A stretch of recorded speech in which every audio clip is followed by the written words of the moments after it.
archaeological findings prove the accuracy of Scripture, not its inaccuracy. That is very true. Because I think a lot of us live true. in fear that the more that gets discovered, the more inaccurate the Bible appears, but your argument is just the opposite. Just the so opposite. we just have 2 minutes. Just I know. real quick. I wish I had an hour now, and I could just trot out We'll one all go example for lunch, after another. So. Yeah, but it's true. Every year we find something else. What archaeology overwhelmingly shows is, hey, the Gospels are talking about the real world of Jesus.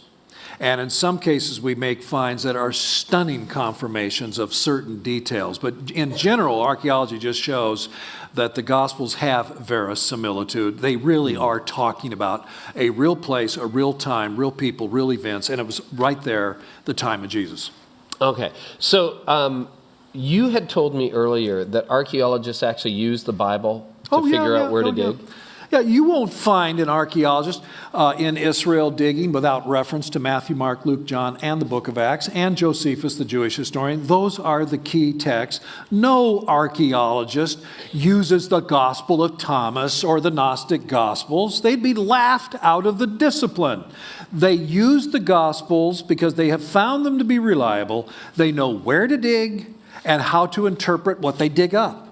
And that's just the way it is. They may be Jewish, they may be agnostic, they may be Christian, of any stripe. It doesn't matter. They all use Matthew, Mark, Luke, John, book of Acts. I can prove that. If you want an example of that, a book edited by James Charlesworth, professor at Princeton Theological Seminary.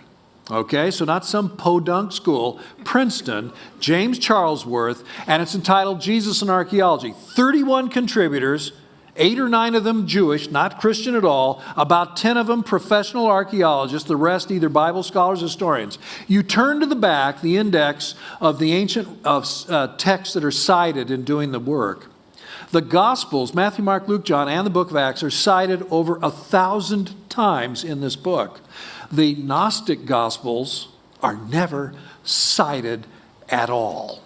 That's the evidence that I'm talking about. So how much of what contemporary archaeology is unearthing is at odds with the Bible, disproves the Bible's account of things? Now, I can't think of a single example. There are lots and lots of stories in the Bible on which archaeology has shed no light yet, but there's lots of stuff. By the way, we've only excavated 5% of the biblical world. And most of those sites are only 10 to 20% excavated. So it's just a sample.